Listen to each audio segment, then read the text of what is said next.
Skosaneni na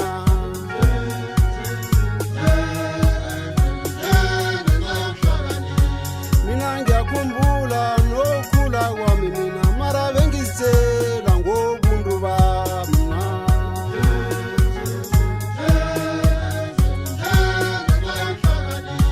Kala namhlanje sinangisele mathatheni baba zendra zangichiya nandiyalachingilanga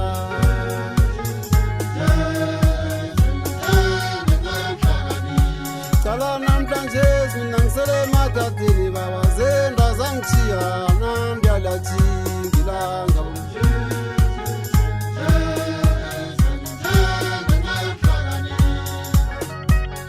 Batshela bantwana mtshele ukuthi ziphathe kuhle mntanami ngoba laba kubudisi Ngibona nginje khabe ngifana nawe nje angikhambe ebusuku ngifaka amabhodzo ezongizitshela ukuthi akunamuntu ongicontrolako ngiyazenzela mara namhlanje izizenda zakuchiya abantwana bakhulile ulingana nomntwana wakho solo sahlala ngakwenu toti nanje awuzitshela ukuthi uhlakaniphile ubudisi namhlanje uyasihlumisa kala sihluka sonke sesihluka nawe Kari unicalile ujula uyabona wena uthe khona sayiplus voice ilele ekhonweni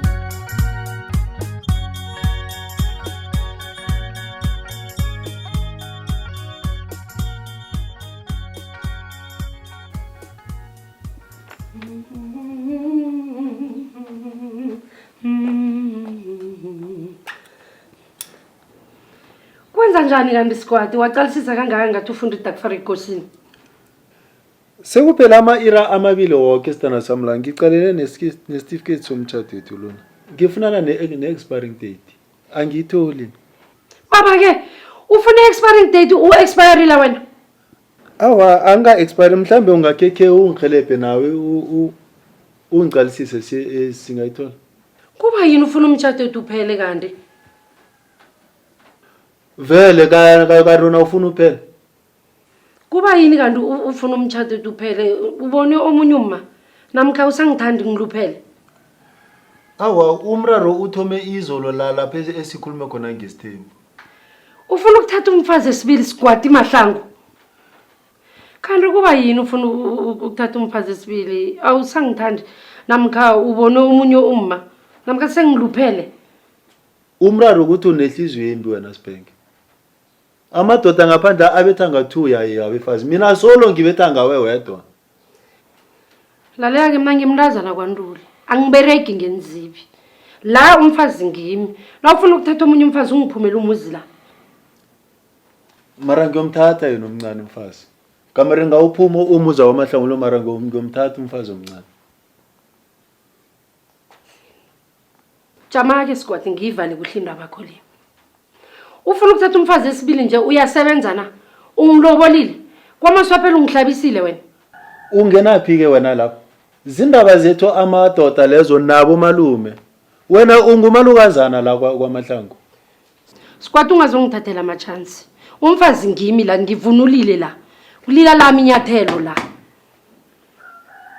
mara okusala ngiyomthatha umfazi omncane angisakuphekela sisathana ndrina baba be Sibhenge anginayo Ntombi khona ngisa ukusoma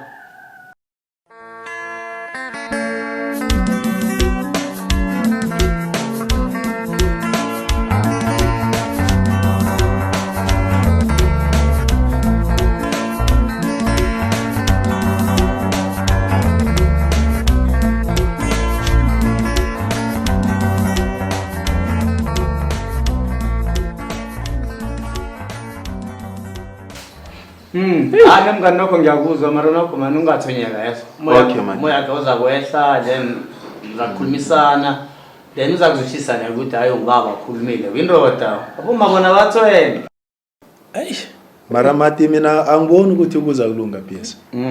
Ngokuthi uyabona emalanga amanyelana uvakatshile komati kuvela inkembodwanyana ore uchisanyana uyabona so ukuthi ikombene ekhulu nemngani mati ikombe nami fast uzakuzwisisa nokho wena ungathwenyanga mina mngani nokho ngcono uthethe mina solo ngimaphazi zawethu unyama mana nokho ngizakuthatha mati nawe mati nomuntu wena Mara mati. Mara mngani vane kesi ikhulumi into lena silade ematshwaleni ukuthi umkukurumbu warareka. Yeah. Uyafa mati. Ngiyakuzwa. Uraro yini mara? Kanti kubani ungathathi ondlelehle nana mara mati. Nokhona. Atha mati. Ukoka kamfundo kumbona. Amadoda Batsho ngatoka ngithathe lo umuntu lo. Yeah. Uthi babangani? Angitholi. Konje fana yinja nomkhazi. Ngitshela umkhasa abazwani. Kanjani Skosana? Abanye bamahlangu. Ngivukile. Sivukile singawuzakela. Bengiba ihelebho lakho Dzwamari. Ihelebho mami, ihelebho ngani? Ngibawa inomboro zikasifuba. Unazo? Bababi. Usifuba. Iye, zikasifuba inomboro. Awunazo? Mara usifuba musegruphi lakho wena ngibona bana usikwati bathelelana amanzi ni. I-ex yakho ngesikhuwa. Awangeze kanikela inomboro zakho. Hawa ngikurabhela nginikela. Ngithi ngakoma bakunestem. Ungamnikela mngani. Awa Angithi usikwati ufuna ukuthatha umfazi esibili. Ngifuna ukubona ukuthi nami ngeze kwaba nomuntu engihlekisana naye. Ufuna inomboro zikasifuba Sipenge? Iye vele ngifuna inomboro zikasifuba. Unazo Dzwamari? Awa mama mahlangu nginazo yeso. Awa nginazo. Sipenge ufuna ukwenza into ye TV la Awa mana. yabo Karabo. Anginazo mama mahlangu. Ale ngifuna ukukhuluma amala anginazo. Nanyana nginazo ngibona bengizakunikela nemlando ongaka. Kulungileke ngiyakubona ukuthi awunazo inomboro zikasifuba. Awa anginazo. Ngipha zakho Dzwamari. Ubaba. Ngipezami. Iye ngipha zakho Dzwamari. Awe. ZakaDzwamari godu. Iye ngifuna zikaDzwamari. Ngipha Awa Dzwamari. mana ngani kwenzekani kwabani bangani kwenzewani ngiyaliwa na. Mama mahlangu inomboro zami godi. Usabike zakaDzwamari Kuhle Ayifuni la. wena leyo. Phuma school endabeni zami. Uphume 8 endabeni zami. Ngipha Dzwamari. Ngiyakurabhela. Sakhile mana silo ngipha Dzwamari. Ya kulwa khona si. uyacatsha mngani ungamnikela lo. Ngikunikele zami. Awazami 082 Mayi mna. 337 74 Mati uyamnikela vele mngani. 87. Uyamnikela vele. Awa mara mngani nokho Inomboro zomngami. Ngani Phambi kwama. Ngani kuhle kwakho abakwenziwani la niphila ipilo. La ngithi ungumngani khona. La niphila ipilo la. Nindaba lengathi ngibhalela manje. Asingcono ngizikhambele. Mati ayizombe. Manje ngangcono ngikhambe lapha mina ngibothi niphila ipilo. Mati ayizombe nawe uzothatha inomboro zomngami. La simakwafaneni la. Awa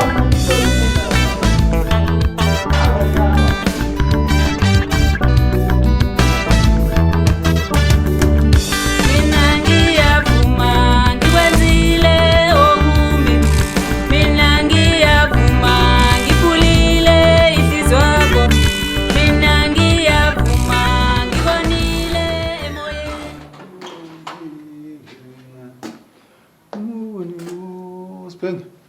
Uvukile mara mngani?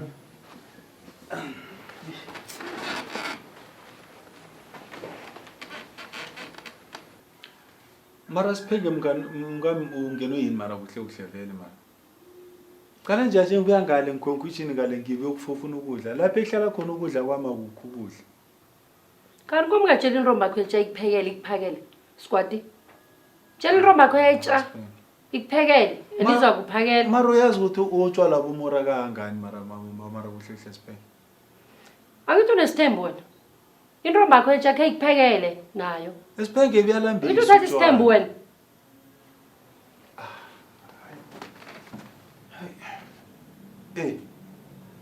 Kunandaba Sipenge ngizase sengizicosele ebrotshwaneni nawe napho ngiyabona ngathi.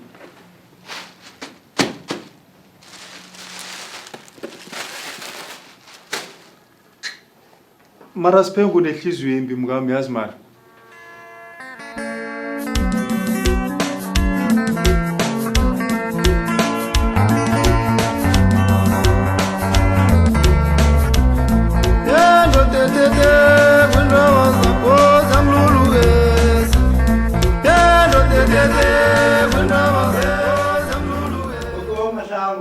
Ungubani? yimi uDzwamari mfomani bani kesikhuluma indaba ezolela ngisekuwe. Dzwamari ubuyele kwenu. Awu mani ngiyarabhela mani bani ngana sikhuluma indaba le iphele. La ungasolo kwathi isikhathi sideka ngathi ushiye inyani yakhe bantwana nje kanti wenza njani. Awu mani ngiyarabhela mani sihlale phansi. Kungakhi? Ngiyathokoza mama Hlamba. Kungakhi? Awa man, hakile baba kakhulu zakuthini? Phethe indroza kade man. Awa man, Hlala nokho man. phasi. Ngiyathokoza mama Hlamba. Emngani. Awa man, nokho man, ungasolo usukwate kangaka nawe ni. Mina ngine vorovoro. Uyabona ivorovoro squad. Ivorovoro yenza umuntu abotshwe. Ngiza kubophisa nangiceda la ngingakhipha nangebail and uyakhumbula usebenzi. Akwenziwa njalo man ngani. Into engizile lapha le into akayizolo le. Asikhulumeni phela indaba le. So marune WhatsApp. Awa, tsawe WhatsApp anginayo. Ithole mani ngiba uyithole kunengithombe zami ezinye bengisedebheni ngituda le Durban ngimbethe swimming costume ngifuna ukuthumela zona. Afeke. Awa mama Mahlamba. Thumela kwaba kwakholo yazo. Ngifuna ukuthumela wena. Awa mina ngangithumela anginayo WhatsApp ma. Thole WhatsApp ithole. Awa mana anginayo nyawa ngifuni. Ngiyarabhela mani njalo ithole WhatsApp. Awa mama. Musa ukathathi ni? Yawa ngathathe nebe. Thole WhatsApp. Yokuthatha khona ngathathe nebakuthi balila basho ngithatha nini ngoba sengingwakade hle mngani. Hey. Ngani mana sikhulume mina nawe kade kulisakhelene. Kade sizwana sinawe. Asikazukulwa njenganje sibanga into ezikanahloko. Asikazukulwa Ngani nithathana nama WhatsApp phambi kwama? Amara nokho mngani WhatsApp ayenzi. Niyakana phambi kwama? Ngani khuluma nomkakho. Ngiyo leyo mngani into ebekade ufuna ukuyenza kwama. Ufuna ungenelelo umzama ngithi. Ungidla intende mngani. Akusinjalo mngani. Mngani mani kade siphila sinawe. Kade sihlala sonke, siphila sonke. Asikazukulwa njenganje. Sibange into ezikanahloko. Isikhulume iphele mngani. Nangazukulwa nawe njenganje kale kangakasiphila sinawe. Kuma kwakho lo mngani. Nangizokhuluma nawe hlala umbeke phansi ukuthi nizwane nikhulume. Indaba lengaphela mngani. Hawa mngani mana kubere kanjalo. Ngiyo leyo mngani into eyenza ukuthi kwama kuliwe. Yindaba yokuthi wanje uthi ngithatha isithembu. Awu mana mngani nokho abe sesizicocela mhloko. Abe siziselela sinawe sizwa amahaba yakhumbula. Qala ke namhlanje. Abe sezinidlalela nje phela. Qala ke namhlanje ukuthi kwenzakalani kwami. Mara mngani nokho nawe waswayithathela hloko wayithatha serious kakhulu bengakameli ukuncamela kangaka indaba le. Umzamo wonakele mngani. Mngani izokuluka. Khuluma noma kwakho nibeke phasi umtshele wonyana hawa. Ngabe zidlalela. Ngikhala sisikhosi usikamhlanga. Hambisa umpilo Skosana. Ngiyathokoza mama Mahlamba. Ngani. Uza kukhuphisha kwakho lapha mngani. Mngami kanti kwenzakalani kubayini ungathi ihala sililinye enesibabili phela nginomnganda. Kama utshela intombi yakho etshakulethele khalasi. Naso ke lebemfu engizele wona. Ngifuna sikhulume indaba le iphele. Kade siphila sonke, asikazokulwa namhlanje. Indaba izolo le. Mngani ngiyona lento ebekade ufuna ukuyenza kwama ukungonela umuzi. Nami mngani ngithe asikhulume indaba le isuke lizolo. Asikhulume yona iphele indaba le mngani, nangizolo ngiphila soni. Uyabona? Bamahlanga ukukhuluma nendaba le iphele. Ngena wena Tswamari nanto ithuba livulekile. Ithuba. Mina ke indaba le ngathi izongibhalela nje. Nangiyakhamba indaba le yangibhalela njenganje. Angisithola ukuthi kufanele ngilungise njani indaba le. Nizasana nilungisa ninodwa. Ungakhohlwa ke njalo WhatsApp. Ngiyakhamba mina yazi. Ungakhohlwa WhatsApp. Awe WhatsApp abenginayo, abengazi uyiload abenginayo. Ngiyakubaba mani uyenze ngitshelile ngithi nengithombe. Angitholi ukuthi ngiphila njani, angisayitholi impilo eniphila lapha leni. Sesemakwakwaleni asimuzi, ulungiseni, nuqede. Mina ngiyakhamba nje. Ulungisi WhatsApp ujali. Vele khamba. Mara mngani. Yini into eyenzakala ekhaya? Bona ngisikhambele ngiyokubambalana ngoba ngizogcina sele ngikhuluma into embi. Isiphenge, akhulisa into yenza kule ngiyakuthanda mngami.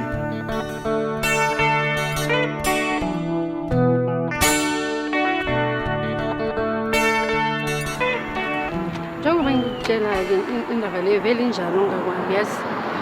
Njengicabangile ngicedile kunestori esinye ngakwami Asho betere usikwati ufuna ukuthatha umfazi esibili.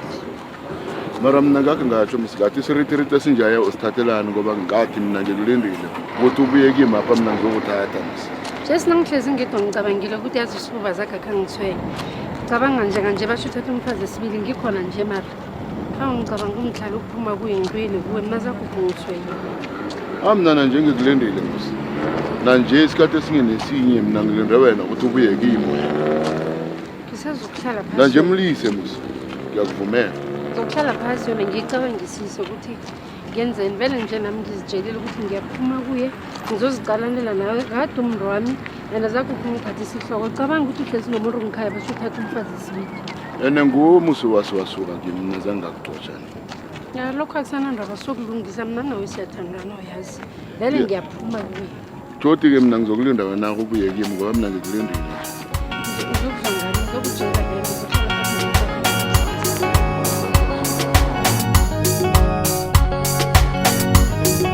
Ngilelo kambukela maji yelo funa izando zakho ngilele wasiyano bana nabaziko basithethe ngilelo kambukela maji yelelo Uqhawula kwethu ka. Bekwenze sakhonelana. Uyabona mngani, akumnandi phela nje. Nangithokoza naselilungisileko ndabeni nje. Hey. Abesele kusile sekiliwa right through. Ndibukile ma. Sibuyile sikhosi singezwa kini. Sikhona ma. Hey. Nomzulukazi. Bajisika wethu. Hey. Man, hayi. Umnandi yazi. Pasi na. Hayi kanini. Ayikhona spend. Kuphila. Kwenzakala ngani manje? Janike no. Kani kodwa sikwati. Ibhande nandi enelamnandi ngile kuphile lapha. Ene mina ngizazi nginebhande lodwa. Ukwenzakala? Ngilabani bhande? Singihlolo wami. Mara sidladla ke lo. Awe. Garike ngubani overdose manje? Sithanda ngeze ngasho ukuthi usidladla yondoda wami. Allo Jovan. Usifuba sidladla. Usifuba. Senroda. Cala ibhande lakhe. Kanti ngelazi? Ngiyasifuba ibhande la. Usifuba phela zokwenzani la? Uthala la? Hey sidladla yo. Spenge. Mara mngani nangithi ngikhulumile. Usifuba yena yathi umsane engakukhupha kwelo angakulobola. Indaba zalomuzi. Libhande lakhe leli. Indaba zona zipheli. Kwangibuyelela manje. Qala lenkosi la into lesiyidladla sithingithingi lesuli indrende lo sidladla. Mara nje khona sikwathi nje khona indaba zakho eziyalumela nazange ibhalela nje. Hayikhona. Mara ngizokhoza ukuthi ngenzeni baba ngizise. Uzise.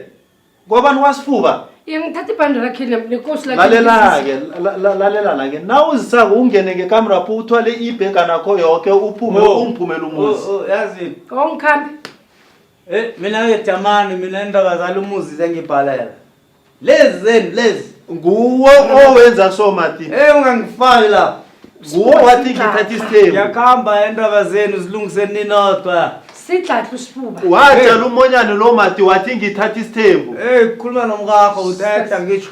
Umonyane lo tshalo nguwe phuma. Mina ngikathathi ngiyakhamba. Ayiye mati ayigubhe khamba. Ala nomzakho ngakwakwani. Naye nguwe Speng. Na ubisela indwezi uthathi ibheka nakho late foko. Thambe ngithatha ibheka muthi ngithatha ibheka ngikhambi. Ngithatha ibheka ngikhambi sikwati. Umlandelo osifuba kho loyo. Ngithatha ibhande lakhe ngiyokuthatha ibheka bese ngiyakhamba. Ngiyokuthatha ibheka ngikhambi. Hayi Spenge. Iza lapha mani mngami hayi man Spenge ungayenzi into yakho leyo man. Kanti uyakhamba vele. Awukathi ngikhambe kanti sikwati. Hayi Spenge mani ngaya akukho.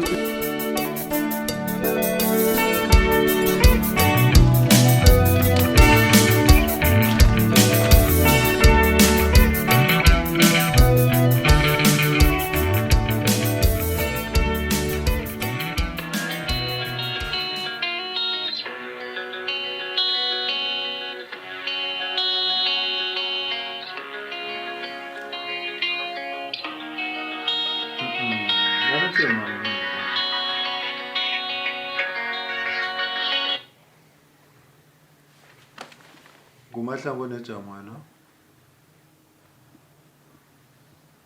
Oh, yeah. Iye nokho ngiyakuzwa iye. Iye ukhona. Umraro wona awukakhona singakhuluma nokho iye. Iye. Oh iye.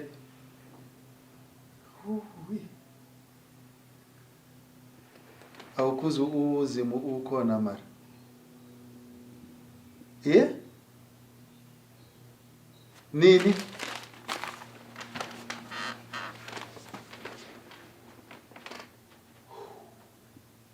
Mara awufuna ukungitshela awudlali ngami.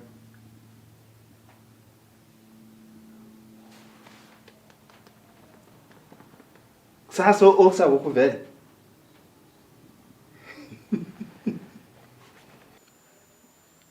Okay, iye. Ngikulalele iye. Oh, batsho ngiyokuthoma nini? Oh, zindaba ezimnandi uyazi manje.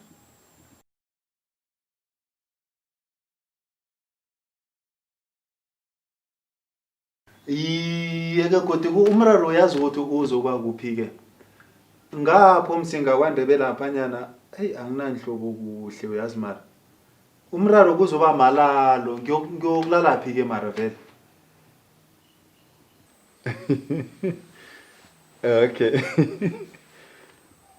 Iye. Iye wona amachelenyana wokufika ngingaba nawo. Udzwa mara lo uyatoga iye uza ngiboleke.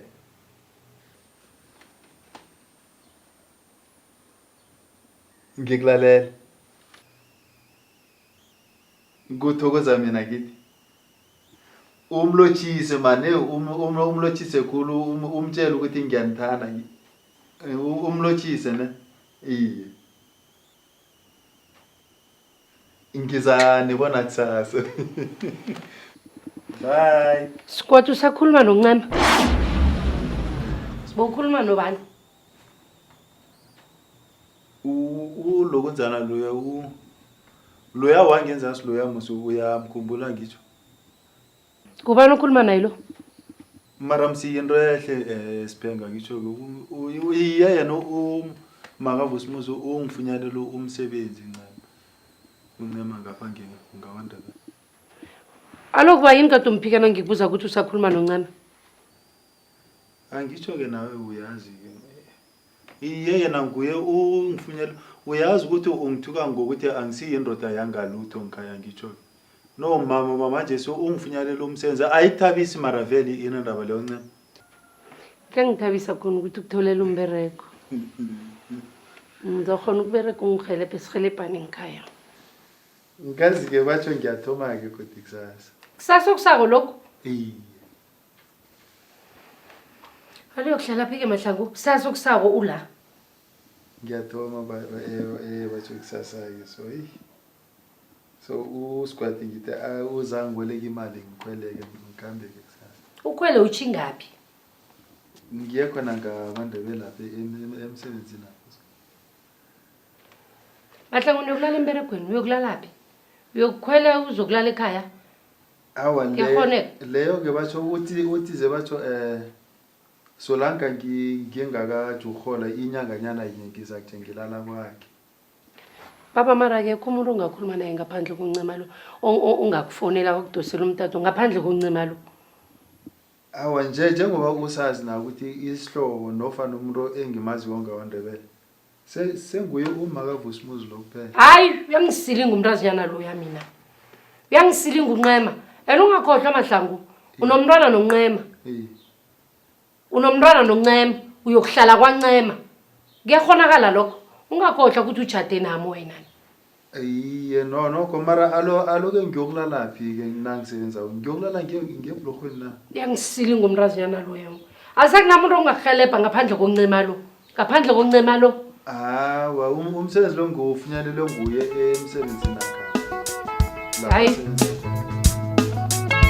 angizokhona la manje ngoba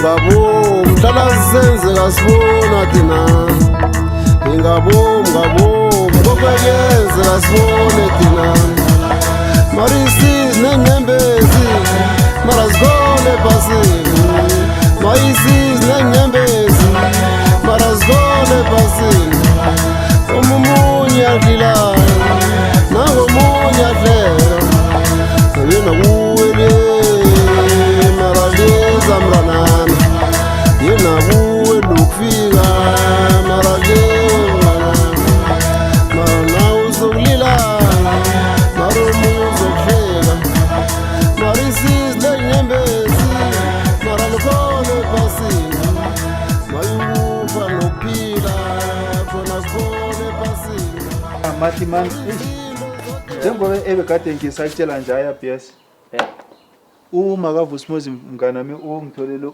umsebenzi ngapha ngaKwaNdebele manje uma kavusimuzi nginqema iye mati lo engangihlala naye phambili nangizakusebenza mara mngani ngiyakuthokozisa yes man izokukhubereke mngani kuvuke nawe ngizakhe ngibe yindoda nami ngakwama mati yazokusala nesizunguke kwadlawula lapha ke injalo yes man alo mngani uthi ukuthi nawe uyokusebenza kwaNdebele kwadlalwa lapho uyakhamba iye mati ngiyakhamba kwadlawula la mati okay manje uma wakho lovumile ukuthi igama liyokuhlala le uvumile yena mati netinto indaba esengwarisa khoko kancane mngani yindaba kaSifuba ngoba yokulala emsebenzini sengilungise noma ka Vusimuzi loyi okay alright manje uSifuba yakuhlangisa mngani mara mngani sakugada mani ngikhona antsho mina ngikhona ka ungathonyeka mngani nawe ufuna ukungenelela ngokwami ufuna ukusala ubophi indrada zamami mina uma ngiya emberegweni mara ngithatha njani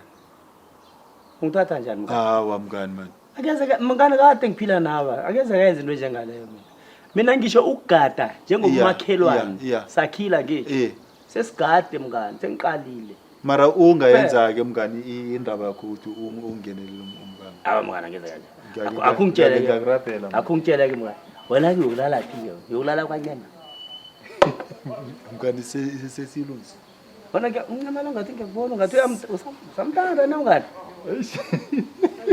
iye mngani yena ngisamthanda basibangela umlando ke mngani lapho silwise nomkakhulu lapha yakubona ukuthi uyamfuna samuzwa mngani samzwisisa le ungase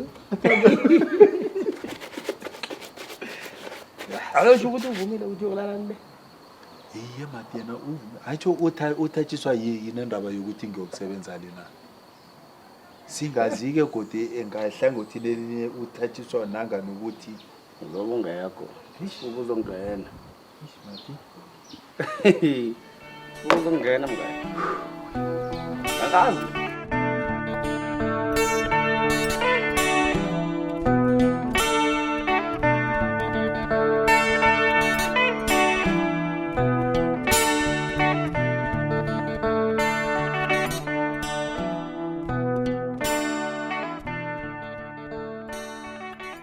ngathi na ufika le kwaNdebele uvumele uncema akuphambanisele ukhohle umzakholoni awa nokho mngani into efana naleyo angekhe ngayenza ke bekhona yathaba na usho njalo ngiyamthanda yena uSibheke okay haleluya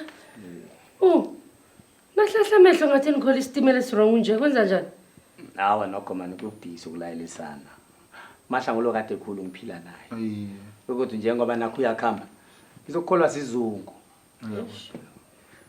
Ngithola khulu kunje ukhamba namhlanje godi ngiyakhamba kodwa ngimtshele bonyana angathwenyeka ngoba sikhona thina njengabomakhelwane yabona sizakugada umngani utsho bona uzokusala ungena umzamo lo hawa lokho mngani asitsho njalo sesho ukuthi nokho nakafuna isizo ngizamsiza uma wakho lo baba uzangikhelebha nangiba ukhunye sakhile msisi noJamari kwena kukade sakhile Ngihelebho Lisinisele namba sikhambe ngikuphekelele erenkini. Isikhathi siyakhamba.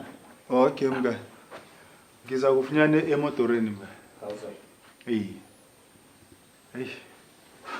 Mngani. Sengiyakhamba. Sengiyindlela neqiniso.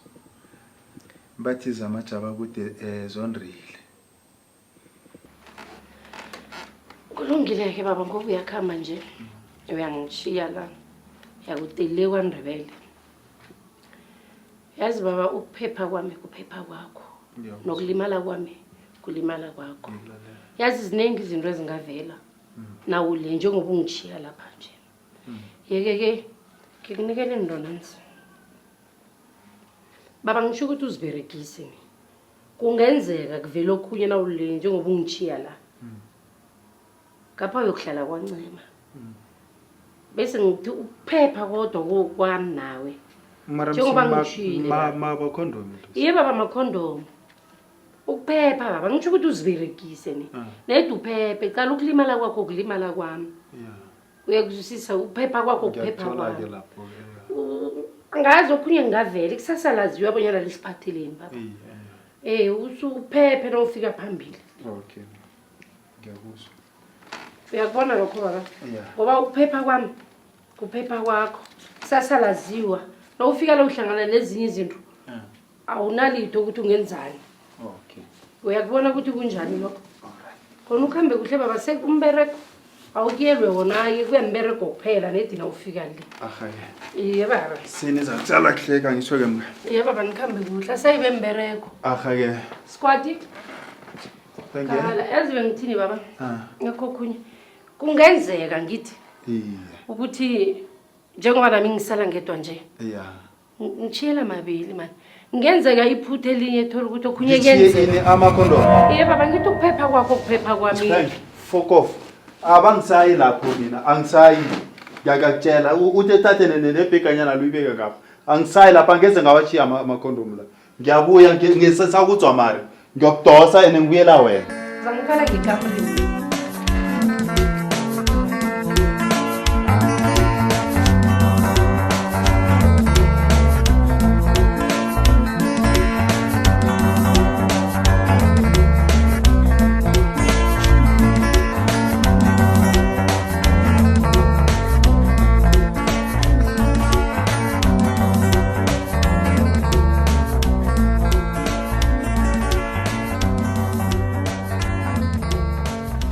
Mngana kezwavele into engivelele iphela vekele. Hey madoda. Woo!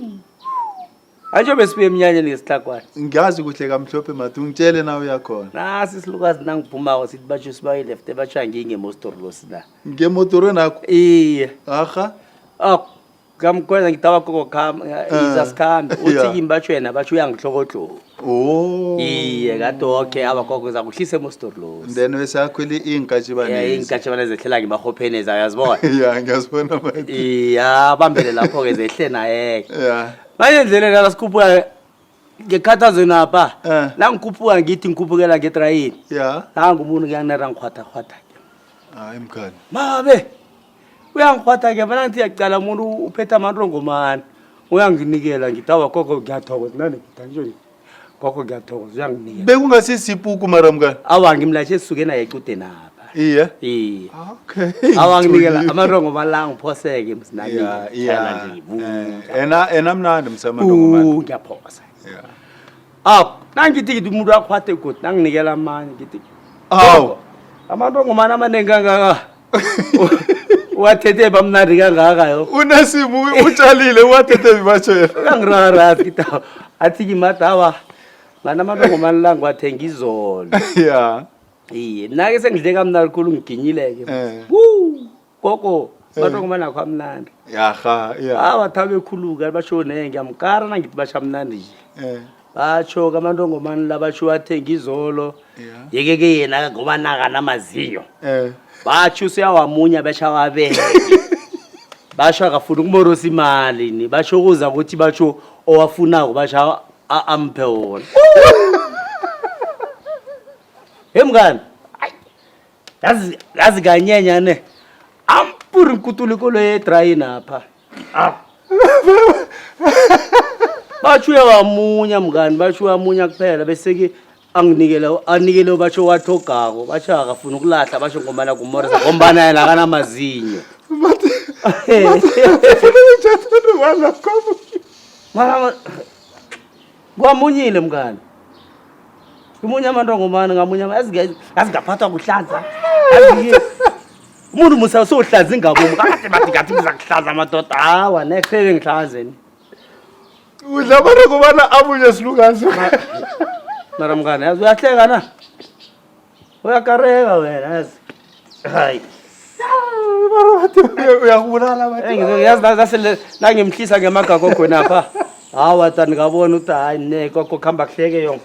Ebe hayi kana ngathana beka mutsha musikasokuchova khulu ngakuchova khulu la egogolo ya. No mngani ilise inena ukolo imbambo zami sezibhlungu. Hayi khona mngani yazi ngatonda yonke. Uyazi uyakutonda. Ngatonda yonke. Hayi mngani awubulala.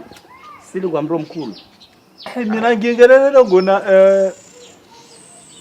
ngonamthweni lo angapha nyana. Ngitho usipenge. Hayi. Uyangirara nami amalanga lamadoda. Wenzani ke yena yena? Ukuthi into yakhe uyithethe phi mina angifuni ukuthola. Uyithethe kibo ma Facebook wakho angifuni ukuthola. Uyazi uqobe dry uphethe isiboniboni mngani. Batho othuthumbisa ichiya. Uyalikera aligude lonke. Aligude nakaswala athatha ipotloti iguda alidwele. Alithome phansi kodwa. Umini wonke mngani. Ulifakela ngoba ulisusile ngisusile ngechefana. Kodwa uyaliwele. Hayi. Ufune limudela akafundele liboye iye lemvelo elini. Uyalisusa ke lelo man. Labantu banesikhathi sokudlala mngani. Ngapha zimpontshana mngani uyacheba mngani. Kunje uyangibona sipili mngani. Ngijamo. Kunje hawa mngani. Angisazi ukuthi live mphaya na umqale kona usipukwane sinana angisathola ukuthi kwenzakalani ngayo. Uza kulwa nawe ngathi isipukuni. Ukatsho njalo uzaba basizwe. Uza kwata yonke. Hayi uyazi na ulele naye ebusuku. Bewusaba ukhanyisa msu ungagcina ubhudangile mathi uthi na uthi uyaqala. Bana sesichonga. Ungaqala. Ekuseni nakavuka unjani yonke. Mati. Amngani indaba eziningi yo asikazi uziqeda. Asikazi ukuziqeda. Asikazi uziqeda mngani. Hey hayi khona yonakala.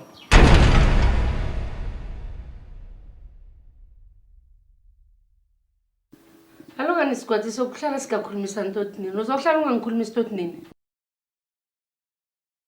Singahlala njani ngikhaya singakhulumisani? Yazi ezinye izinto. Hayi kuzokhonakala ukuthi uhlale nami ngikhaya umuntu uhlezi nawe ngikhaya vedera akakhulumisi mara ufuna ukuphekelwa ngimi. Sakubona ukuthi uzaxana.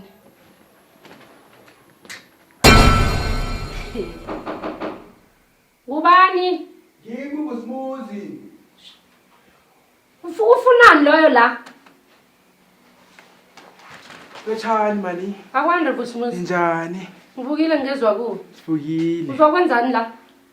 Ngizonikeriyela mani. Ngeshudo limbike.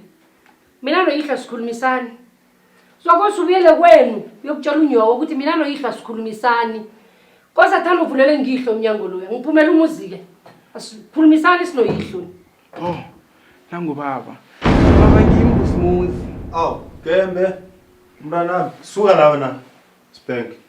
Uvukile mntanami? Sivukile wasigabza nina. Ngiyathokoza Gembe man. Iye.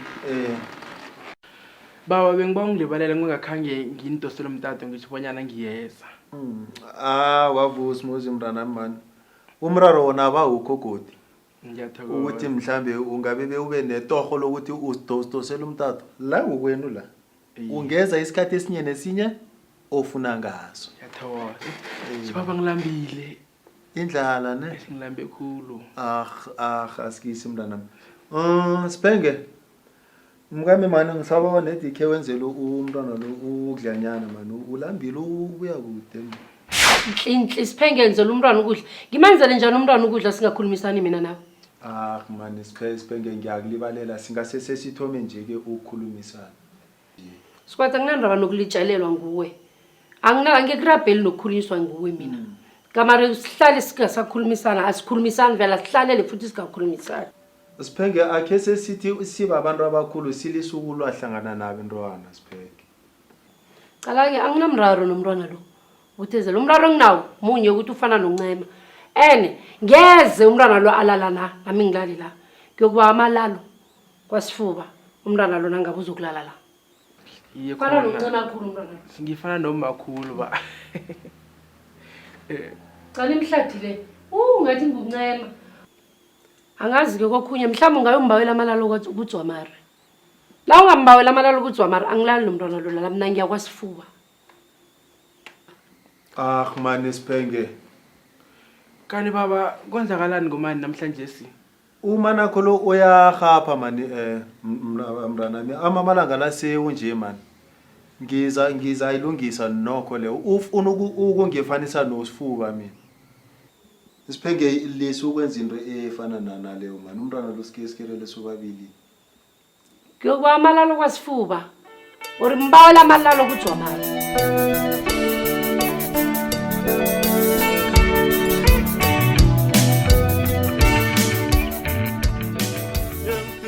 Angikhumbule yazi ngani angazi ukuthi kuba yini angizwisisi kuhle ukuthi kuba yini uSiphengelo ahloye uVusimuzi kangaka.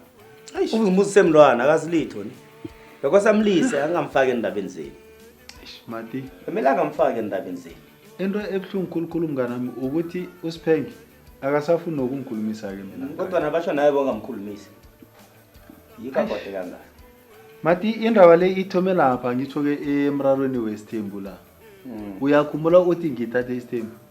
Wonke lo mraro lo uthome lapho Mati. Manje ke njenganje iyonakele. Manje nawe uyafuna ukudlala imidlalo yakhe le. Che. Ungikhethisileke namhlanje uSiphenge. Uthi batsho namhlanje kufuze ngicace ukuthi uVusimuzi ulala ekhaya. Nafana yena uyakhamba uyokulala kwaSifuba. Babe. Ayidisi. Engakhamba yanga waSifuba la wamvumela wakhamba waSifuba akasakubuyi. Wena yenza isho ukuthi ukhuluma naye kuhle angayithome indaba yakhe leyo basho uya. Ungasenza lo mngane. Ayi. Phela ngaya kwaSifuba ke zasabuya ni. USifuba. Lo muntu unendrima yo. Hayi Mati. Ngakutshela. Awuzomloba. Yamloba. Ufuna ukutshela ukuthi uSiphenge angayenza njani indaba kazembiyanga? Angitsho nawe udlala imidlalo wakhe le. Ukudlalisa umdlalo la uyavuma. Ukudlalisa umdlalo uyavuma. Akukhulumisi udubhulile. Nawe uyadubhula bashana ukukhulumisana ngendlela. Into enjani le? Cala nje ukuthi ukwenzani. Ukudlalisa imidlalo wakhe leya. Angisho uyamlalela nawe. Mati uzongenza ukuthi ngihlanye Mati. Asilise kancane. Ngizwela ubuhlungu ke Mati. Please man ngiba ukuthi ukhuthathe uVusimuzi lo ayokulala kwakho futhi uSiphengelo angakhona ukuya lapha kwaSifuba Mati. Ngizomlobo. Yena akunankinga. Azokulala ngelaweni lamapha. Namhlanje bese sagetheke yedwa nje bendaba. Nami nginebanganyana ndaba manje senkingiratu. Ngamthemba. Ngitsho mina vele ngisesenevisa. Ngavela bathunyeka ngami. Uzazokulala lezo. Uza kuye ekseni. Ngithoza umngane ngilo. Indlela ehlaka seseyedwa ne? Mina nginevisa. Ivisa mdlayi mnganihlala ivulekile yavisa. Uye ekseni. Love Wenza njani? Umani mina uyangithusa naholela konje. Wenza Kwenza njani Siphenge? Umntwana lo ufana nguncema kakhulu umntwana lo. Umntwana lo indlela uyangithusa nguncema kakhulu. Ufana kakhulu umntwana lo. Uyakutora yazi. Mara Siphenge kuhle mara ufune ngenzeni? Umntwana lo zingazi zami. Mara Siphenge uyangimora. Ufune ngimsephi umntwana lo mara kuhle. Kwathi ngiyakuba sikhambe Ngidondre. Bayithandazela umoya omumbi lo ongiphethe lo muntu uza kuphela. Mara Siphenge Mama uyangimora Siphenge asisondweni. Umntwana uyakuthusa ufana nonina. Asiyene esondweni umuntu umoya omumbi uza kuphela. Baza ngithandazela umoya omumbi uphela. Angidorisa kanje. Asiyene esondweni. Mngana Asisikhambe esondweni lapho ke. hayi sokufika sithini nje khona sithi ukutharazela umntwana basho ufana nonini umntwana nguncami uyangithusa umntwana simtharazela ukuthi angafana nonini uyangithusa umntwana asiyeni esondweni bangithandazela umoya omumbi uphele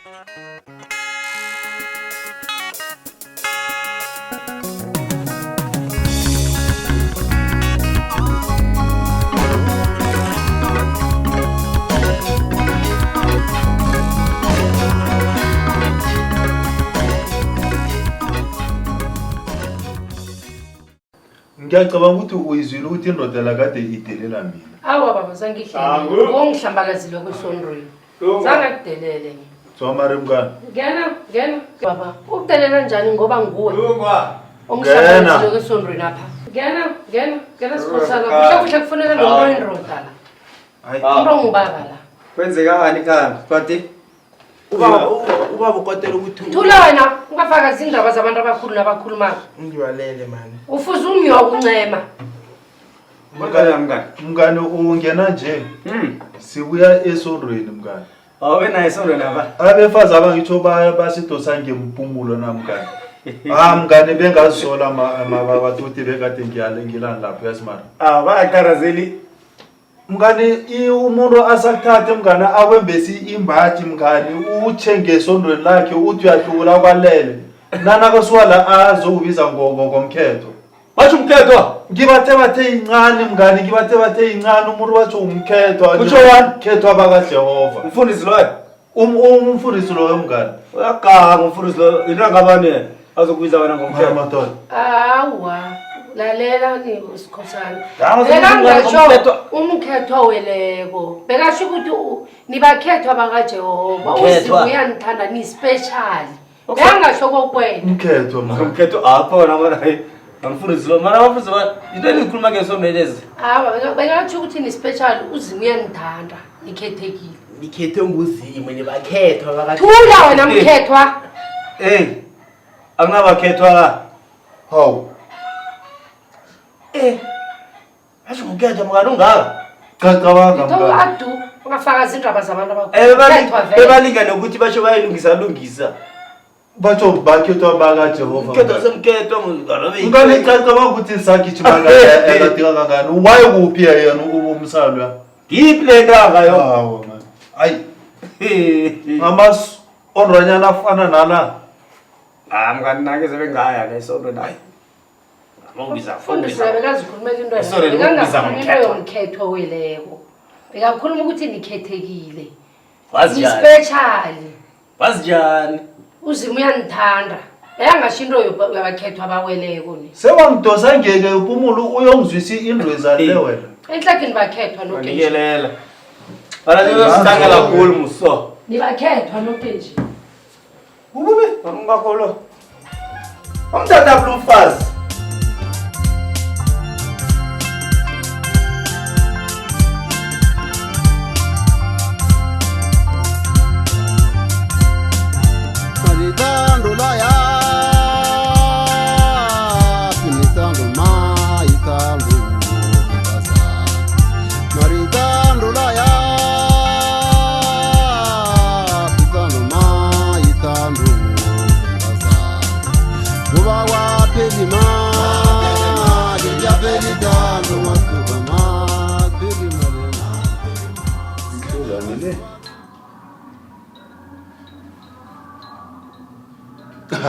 ekhethu azange khe waba nesidladlakazi esingakani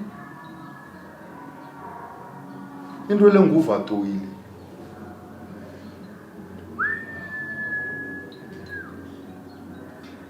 wena vusimuzi vusi izara speke baba hlala pasa wena kuyini umraro baba ekhethu apha zange waba novato ikazi ongaka wena msana kubani ube sidladla kangaka ufuze bani enhleke khenzeni baba thula mani ungakuphenduli nangikhulumako ngiyakhuluma nginguyihlo baba kuyini wenzeni hayi into le ifuze ekhabomkhulu le yazi mani wenzani baba ifuze abomalumakhe ngakamarata khenzeni baba ngithe thula ungakuphenduli nginguyihlo Wenzani baba? Mana akusuthi uyabona i-report lakhe na. Ufele isikhuwa wafela nesintu. Ilimi lakhe thuna ungaphendula ababelethi bakho nabakhulumako. Mara baba. Hawu. I-report la kusingilele ngilithole ngekasini la musingela yakho i-report le. Baba be. Iye ngilithole ngekasini izolo. Ngufeyile kangaka lo ngelakho msi-report le. Ngilithole ngekasini izolo i-report le. Mara baba ngabe ngithuke kangaka. Ngithethula ungakhulumi nana. Ngelakho. Izolo bengipaka izinto ngekasini apha ngalifumana ngalikhipha i-report. Nguwe kade ufeyila kangaka Squati. Baba be ngila. Tukela umntwana ilize. Igama lami nani. Kade ufeyila konke nesindebele konke kunento kade uyikhona babakala. Hayi, nansi Ngilifumane ngekasini izolo i-report le. Yemngani. Mati. Lapha ngize nomraro omunye godi yo. La kuwapha vele yawa nangiza kuwapha vele mtese wazi ukuthi hayi into azikhambi kuhle. Yeah. Yemngani thena ngifike ekhaya lapha ngavumana omunye umraro lapha. Ngifana amachegu lapha ahleze ehodleni basho balethe umlando. Wenzeni uNdebele? Ndazana lo ngikhathazweni lo. Wangikhathazweni Mati? Khathazweni. Yena yedwa? Bethi la ngithi ngiyabaleka khona, la ngithi ngiyabaleka. La ngivele bengitsho khona ukuthi angiyokuhlala. Yeah. Basho kuvela umntwana ne. Manje umntwana basho bamkhomba ndawana. Ngoba ngamtshela ukuthi la mina ungangifaka lapha. Yeah. Yabo mina yabo. Basho umntwana nakavelako mngani basho bekalile. Alila njengomuntu omkhulu. Basho bekasithi hayi. Yadengezela. Mntwana hayi. Yabo. Basho nakenza nje umntwana lo nakavelako mngani. Basho nabamqali izandla lezi. Ufubethe amapeli. Zona ingikhandela mbeleko. Ungasho njalo Mati. Ngamtshela ngamrapela khulu ngathi uvike wena mntazana ne. La uvike ungangibali entweni uvike. Mara mngani mhlolobano ohlangabezana nawe le. Yemngani la ngirarekile la yo. La ngazi ukuthini. Njenganje basho umntwana basho ngwami. Ngathi yaqala nje vele ngeke. Betaba izimba kwaSkhosana balwa nami. Antsho basho ngithathe na. Nawe ngatshela Mati ngathi akusulisa ukurare kokho. Umgugurumbu wakarera uyafa Mati ngayikade wathatha uNdebele ngingakathathu ngikhathazana lapha ngangafuna ukuhlala lapha. La bengaqala lapha ngehlokodlo wami manje vela zangikhathazweni. Cabanga. Nangidingilungisa zangihlokotlo vela zangikhathazweni. Ngithi mina ngaya eSeverfontein nathi ihlo kwamayithathu. Yemngani nje. Nangu usiphenge ngihle nanoma azangihlangisa nje nangu ngimthethe nangu. Yemngani la ngibona isibuku lapha. Ngiyangizazi into engikhethe bani. Awuzazi mina. Hawa hlokotlo khathazweni. Hlokotlo khathazweni. Ngihlala ngikethwa. Kosina angitho urarekile Mati. Nami lapha zangwetha. Bafake bonke Mati ngebakho. Mara bangekhathazweni bona Mati. Aba 3 manje. Mati. 3 manje. Ngiyala lapho Mati. Ngizokhona. Ngithanda ukukuyelelisa abanye ungabafaka mara ngekhathazweni apha khona Mati ungaya lapho. Ngiyana. Ngambona ngala wamla amehlo ukuthi umuntu azolala akafanele.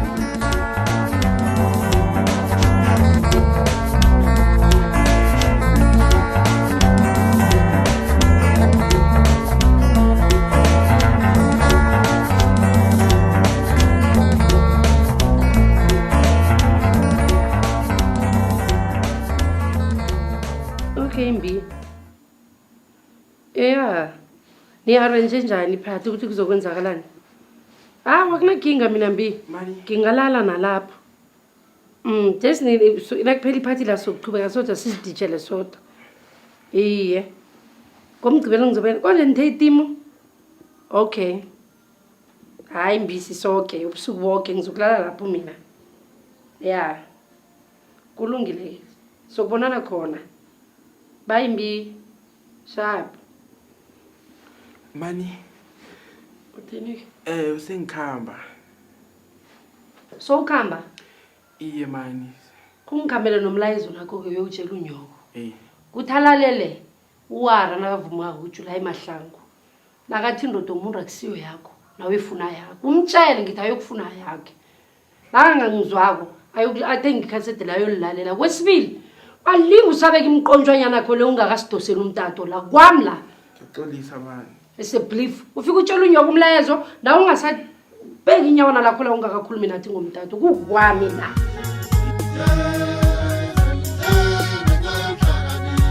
Mayindoda umuntu ngaba isiyo yakho nawe funa yakho uzikhiphe nayo na.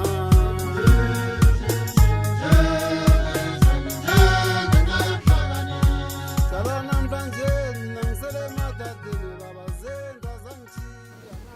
Namhlanje ngibuye endlini. Litlolwe yadzini.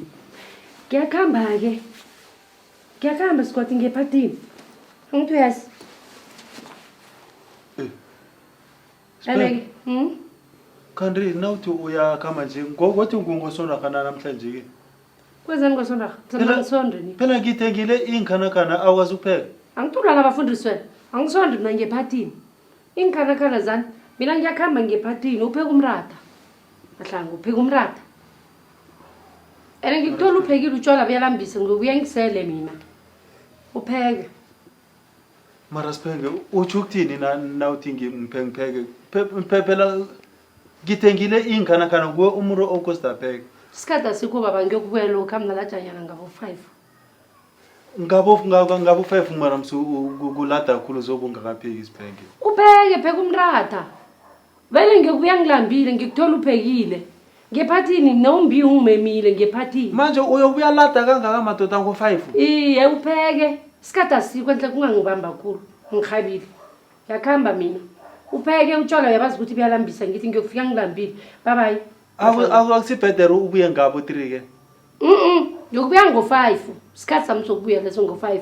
Mara Siphenge uyangihlagisa. Musikuhle kuhle bengiyakuhlonipha. Because ukuthi ngibuye phakathi kobusuku noma ekseni sokuthi isila ngiyokuhlangana nabo mbi. Nabo siyobaba nengikhulu. Siba nengikhulu engiyokuhlangana nabo. Musungidla ngesikhathi ke baba Mahlangu upheke ngithi ngifika ngithola umratha ngizabe ngilambile mina ngisho uyazi ukuthi utshwala buyalambisa. Ene maru ugogo wathi ukuthi ngingakuthatha uyazi mara. Khamba. Soyikhuluma kagogo wakho nje. Namhlanje nangibuye.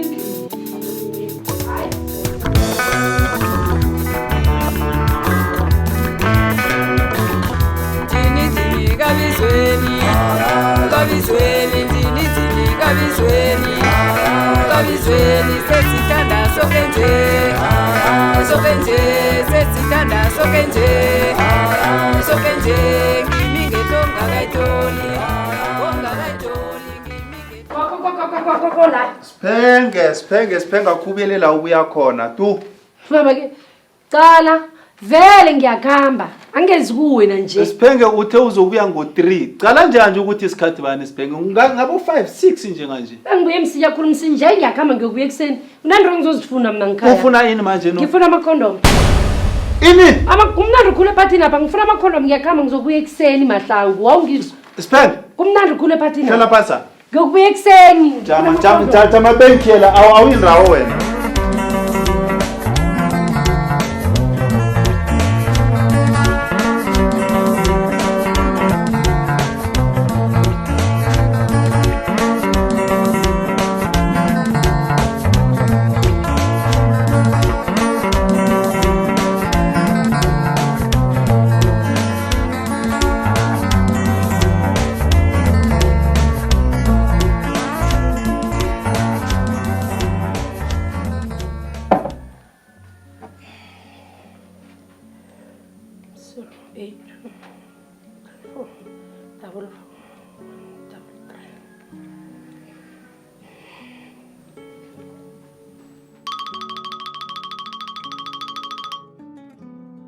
Lotshani. Hello Dzomari. Unjani? Okay, nguwe Siphenge? Ye ngimi uSiphenge ungarareka. Kwenza njani? Dzomari mani ngidinwe iphile ngiyiphila ngakwami le. Hawa kusenzekile itho ngakwama federa usigwada kasangibona ukuthi ngimro ngubo. Khona kubuhlungana nokho into ngitshela wona le mara alozokuthini? Hawa ngeze bekwalunga. Mina bengicabanga wena ukuthi thana enhleki ungenela umzamo lo. Ngizongena ngapho. Akhona nje. Angeze abazi akaphume kungene wena. Iye khona. Khona ngiyafuna iye. Kuzoba yifihlethi ngiyakurabhela mani. Ye kodwa mani nawa mani kothi ngiyasaba khuzi na. Okay. Kuyicabangisiseke kuthi nohlezi kuyicabange ngoba ngisabonakala lokuthi ngimntu wengubo ngakwama phela ngisayihoni impilo nje. Ye kodwa mani nawa mani kothi ngiyasaba khuzi na. Mara ngiyakurabhela mani usukwala into lizokuba kithi. Okay. Uyicabangisiseke kuhlala phasi uyicabange. Uzosibulala lo muntu nangayitholi laba le. Ungayithi vuwe emntwini seyibekithi iphelele kithi mara uyicabange.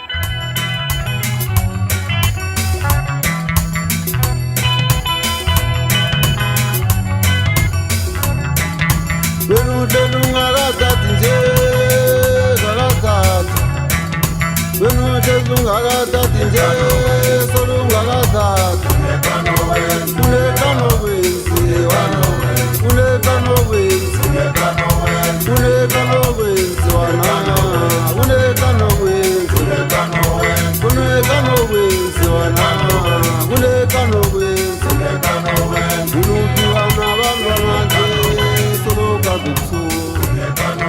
Unutuana bangwana nje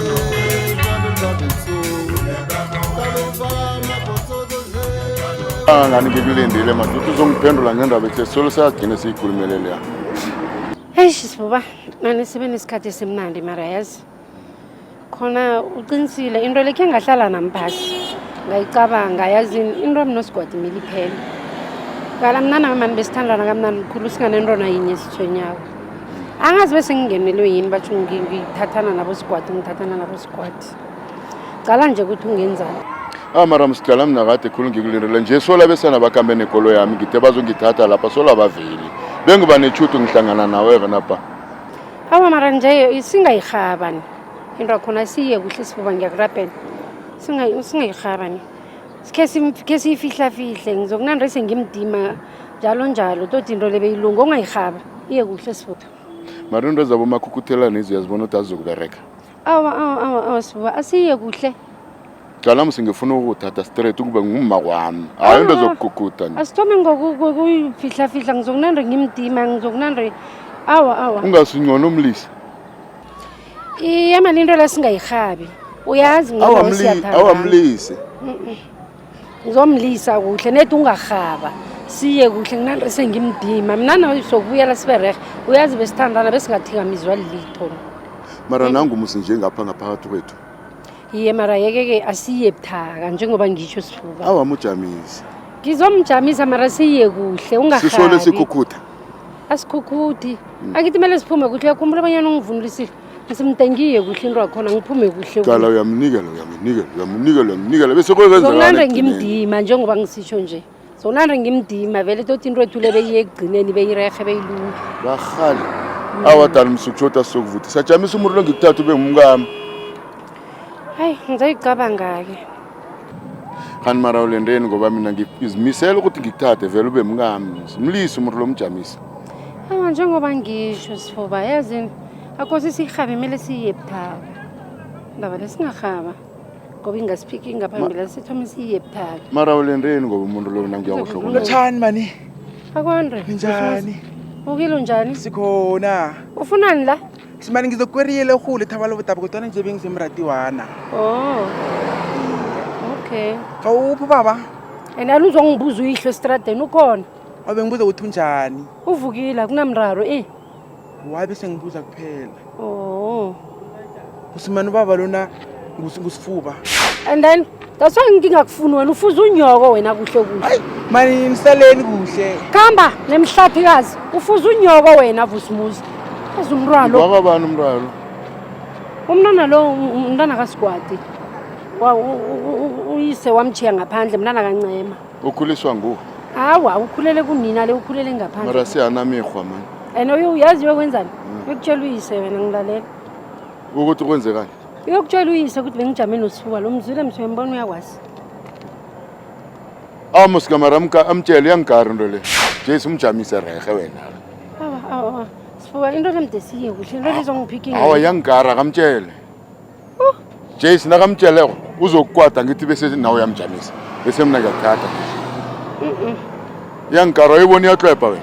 ehle kungavele seyithoma nokungithusa nenjalo nasele inovusa umuzi ngaphakathi nje umntwana uyofika ivezi into lekuyise yazini iyangikara akayivele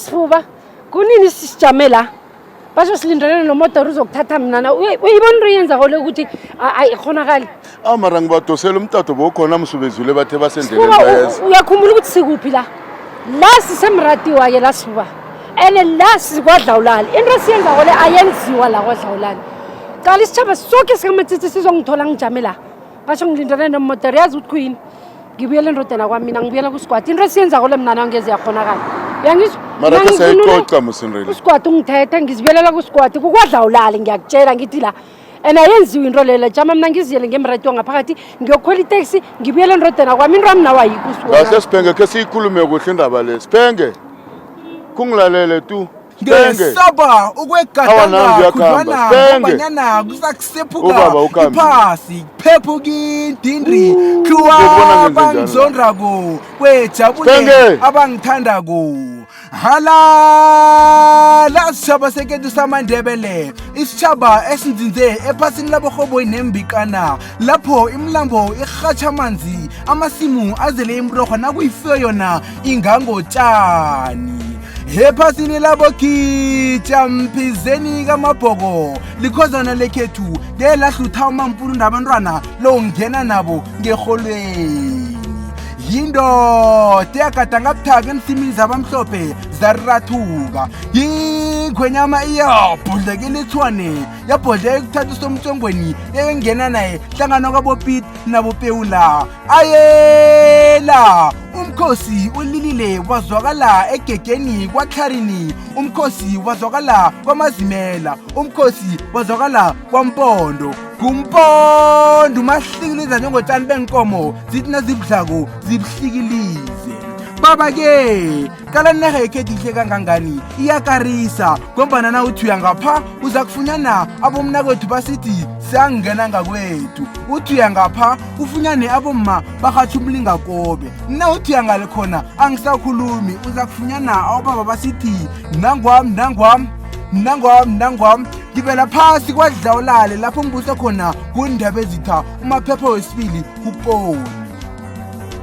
uponi lo lilifu lesulu ngehla kwekhathazweni ngelindele isitshaba bonyana linise amanzi phezulu bathi inazulu kade isitshaba sikulindele uponi liqina lehla lenyuka empundwini wakadlawulale ngehloso yokuzuza ubukhosi bayo anamanga monge ekhathazweni bebahlezi batshotshotha basithi uponi ayekubusa uponi ayekuba yinkosi ungabamhlabele ngamafutebele bovu ikosi ethi nayifuna ukuzuza ubukhosi bayo ibikele bomndeni ibikele abogogo nabobamkhulu kwahlengezela uSosimungu kasesipongolweni sindaba sithi maye ngiyesaba mina ngilisokana lokomlotshwa kozingelwako inguluba zembelana nyembelenye nyiyacuma zithi umlotshwa ngokuphi na umlotshwa ngosedlumdlu